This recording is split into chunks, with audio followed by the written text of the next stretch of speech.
hello everyone. Thank you for joining us today. And my name is Waseem Abbas. Yeah, can you start? Okay.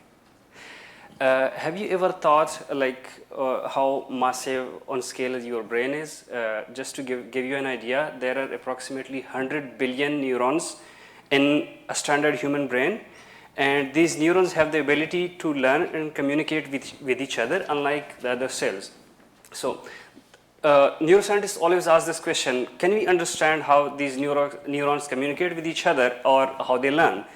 To understand this, we need two things. One, we should be able to see these neurons at cellular level, not just those patterns which you see on the news.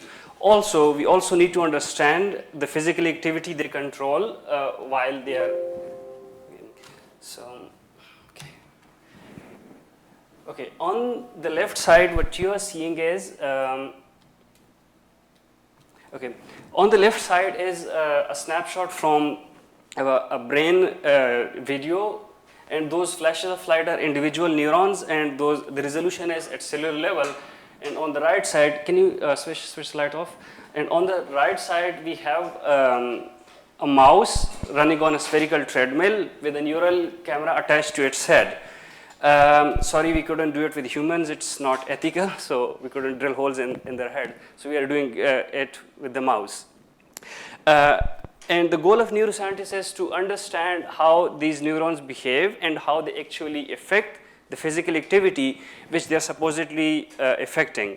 The methods or the techniques to understand and analyze the physical activity are well mature, but the imaging systems which record the neural activity are still in their infancy, so they do not have, you can see that they don't have very good resolution.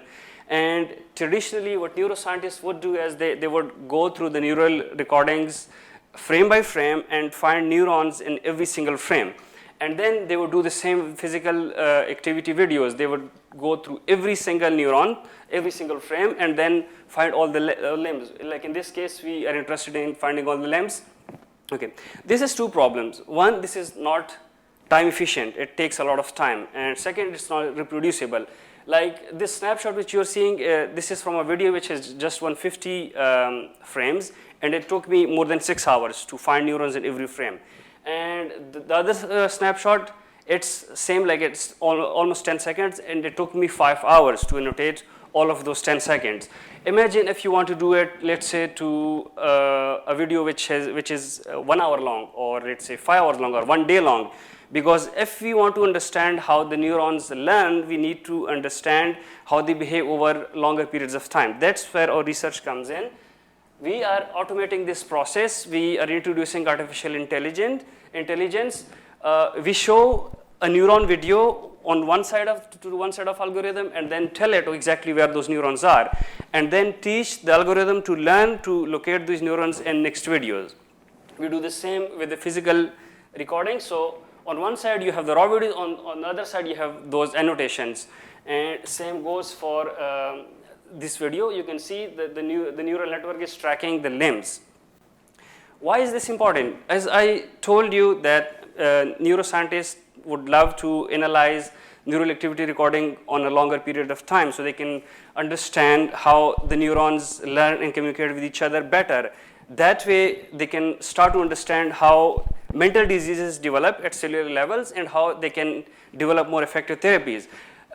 It's not like they will cure dementia or schizophrenia in one day, but at least they will start to understand how they develop at a very basic level, and then they can have more effective medicine. And also the physical activity video which you are seeing, it can be used to understand social behavior of the animal.